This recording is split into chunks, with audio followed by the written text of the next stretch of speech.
Assalamualaikum warahmatullahi wabarakatuh. Alhamdulillah nahmaduhu wa nasta'inuhu wa nastaghfiruh wa na'udzu billahi min syururi anfusina wa min sayyiati a'malina may yahdihillahu fala mudhillalah wa may yudlil fala hadiyalah. Asyhadu an la ilaha illallah wahdahu la syarikalah wa asyhadu anna Muhammadan abduhu wa rasuluhu la nabiyya ba'dah. Amma ba'd.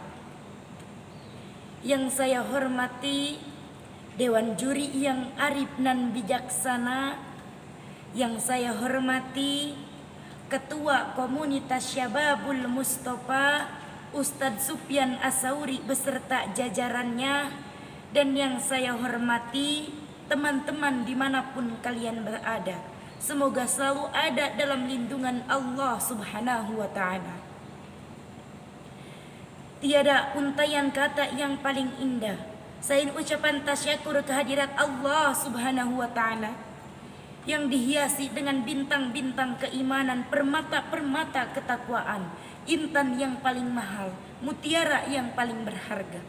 Selama tupai masih menggigit kelapa dan selama tikus masih menggigit padi, marilah kita merenung kepada zat Allah yang maha agung, memuji kepada zat Allah yang maha tinggi, bersyukur dan tafakur kepada zat Allah yang maha ghafur, berpikir dan berzikir kepada zat Allah yang maha qadir. Nyatanya Allah Subhanahu wa ta'ala yang telah menciptakan langit tanpa tiang, yang telah menghamparkan bumi tanpa pondasi. Subhanallah. Salawat senandung cinta plus kehormatan semoga tetap terlimpah curahkan kepada manusia budiman, profil menawan hati setiap insan. Beliaulah pembawa amanat yang tak pernah khianat, pembawa risalah yang tak pernah salah, pembawa kabar yang tak pernah sasar, pembawa berita yang tak pernah dusta. Sampai amanah dan risalahnya kepada kita selaku umatnya bagaikan matahari yang menyinari alam, bagaikan sang rembulan yang bersinar di tengah gelapnya malam. Siapakah beliau? Habib tertinggi anti korupsi, baginda termulia anti durhaka, habibina wa syafi'ina wa maulana Muhammadin sallallahu alaihi wa alihi wasallam. Hadirin rahimakumullah, taubat walau sering maksiat adalah tema yang akan saya bahas pada kesempatan kali ini. Innallaha yuhibbut tawabina wa yuhibbul mutatahhirin. Sesungguhnya Allah Subhanahu wa ta'ala mencintai orang-orang yang ingin bertaubat dan orang-orang yang ingin membersihkan diri. Hadirin, secara etimologi, taubat berasal dari bahasa Arab at-taubah. At-taubah berasal dari kata kerja taba yatubu. Taba yatubu berasal dari 3 huruf dasar, ta, waw, dan ba. Maka ketika bertemu dengan 3 huruf tadi berarti mempunyai 4 makna. Menurut Imam Ibnu Al-Faris bahwasannya dalam kitab Mu'jam Mukhalisil Lughuh, ketika bertemu dengan huruf ta, waw, dan ba memiliki 4 makna. Yang pertama arwuju yang artinya pulang. Yang kedua al-aubah yang artinya kembali. Yang ketiga al-inabah yang artinya menuju. Yang keempat an-nadam yang artinya penyesalan. Maka menurut Imam Ibnu Qayyim Al-Jauziyah pernah menerangkan tentang taubat dalam kitabnya Madarijus Shalihin, an-nadama ala masalab minhu fil madi, bahwasannya taubat itu adalah penyesalan, menyesal atas apa yang telah dilakukan. Yang kedua al-iqlabil hal, melepaskan dosa pada saat itu juga, tidak boleh ditunda-tunda. Taubat itu wajib, wajib itu perintah, perintah itu harus dikerjakan dengan segera. Makanya al-iqlabil hal, melepaskan dosa dengan segera, tidak boleh ditunda-tunda. Hadirin, rahimakumullah. Saya tidak peduli Anda siapa. Anda pernah bermaksiat, Anda pernah berbuat salah. Kita semua manusia, tidak luput dari salah dan lupa tidak luput dari dosa. Tapi saya akan menawarkan dalam Al-Quranul Karim surat keempat An-Nisa ayat ke-100 posisi sebelah kiri bagian bawah, bahwasannya ada satu cerita. Ada seseorang yang berbuat maksiat yang tak terlukiskan. Ada orang yang pernah membunuh orang, membunuh manusia. Bukan 1-2 orang yang ia bunuh, tetapi 100 orang yang dia bunuh. Sudah tidak terhitung lagi bilangannya.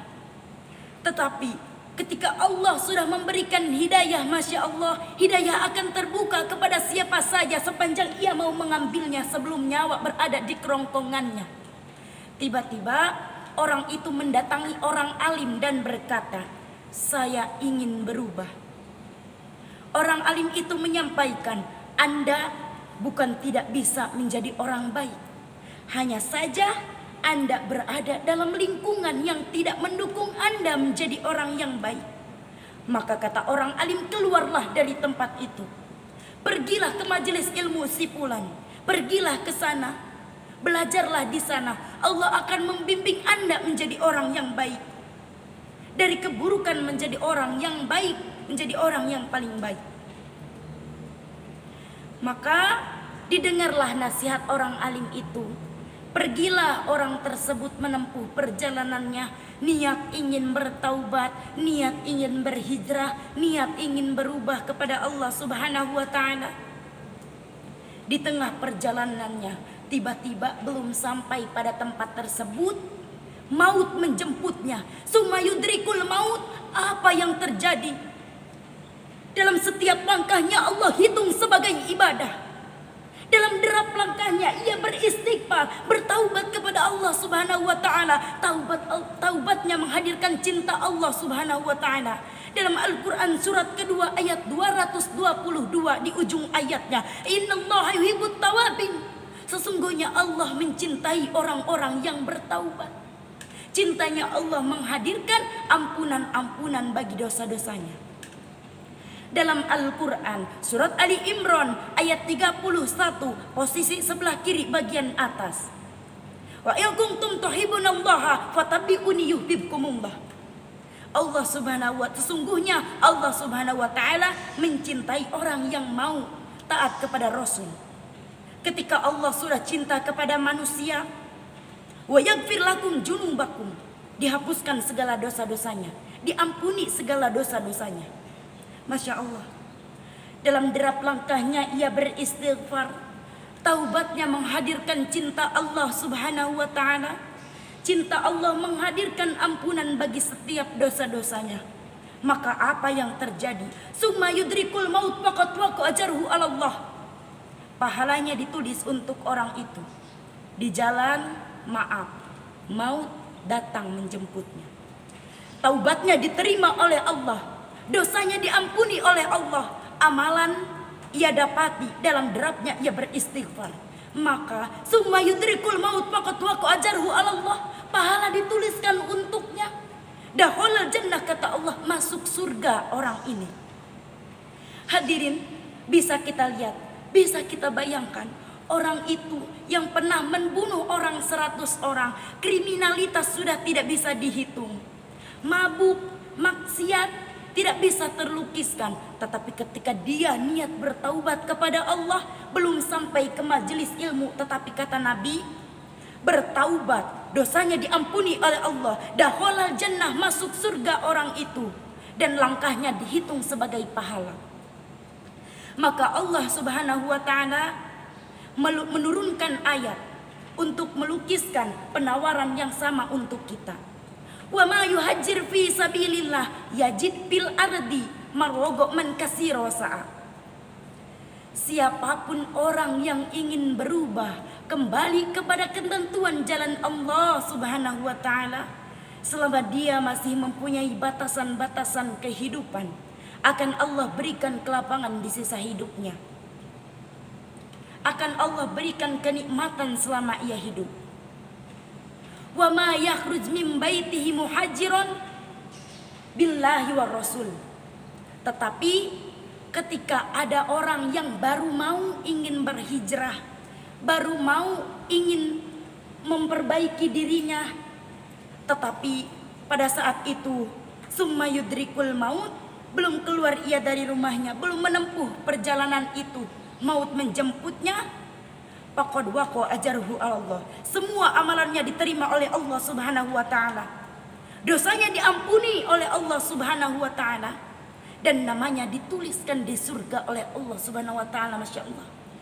Jika orang yang tadi yang membunuh 100 orang, kriminalitas sudah tidak bisa dihitung, bisa masuk surga, apalagi kita tidak pernah melakukan membunuh orang, tidak pernah kriminalitas seperti orang dulu, salah wajar. Allah memberikan kemudahan kepada kita semua.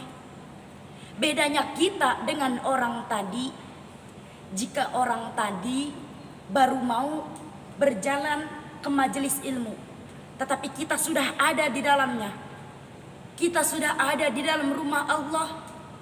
Allah mempermudah kita untuk belajar. Jika dengan ini belum juga membuat Anda mudah untuk masuk surga, harus dengan apa lagi Allah mengantarkan Anda untuk ke surga? Kalau dengan duduknya Anda di majelis ilmu belum juga ingin bertaubat, harus dengan apa lagi Allah membimbing Anda untuk bertaubat?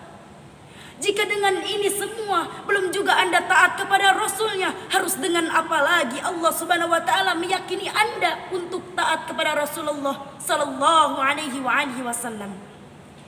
Maka dari itu hadirin, bisa kita simpulkan bahwasannya taubatlah walaupun sering maksiat. Carilah ilmu itu, karena ilmu itu akan membawa kita kembali kepada Allah Subhanahu wa taala, membawa kita ke surganya Allah insya Allah bersama keluarga kita. Amin ya robbal alamin. Maka dari itu, yang sering bermaksiat marilah kita bertaubat kepada Allah. Yang belum menutup aurat marilah kita bertaubat kepada Allah. Yang sering berzina marilah kita bertaubat kepada Allah. Yang sering berjudi marilah kita bertaubat kepada Allah Subhanahu wa taala sebelum terlambat. Allah tidak akan murka, Allah tidak akan benci. Innallaha yuhibbut tawwabina wa yuhibbul mutatahhirin. Kata Allah, sesungguhnya Allah mencintai orang-orang yang taubat dan orang-orang yang mau membersihkan diri. Bukan Allah benci, bukan Allah murka, tetapi Allah sayang dan cinta. Maka dari itu, jika kalian sering maksiat tetapi ingin selamat, maka iman dan taubat tidak boleh terlambat. Itu saja yang bisa saya dapat sampaikan. Mohon maaf bila ada kata-kata yang salah. Hadanallahu wa iyyakum ajmain. Summassalamu alaikum warahmatullahi wabarakatuh.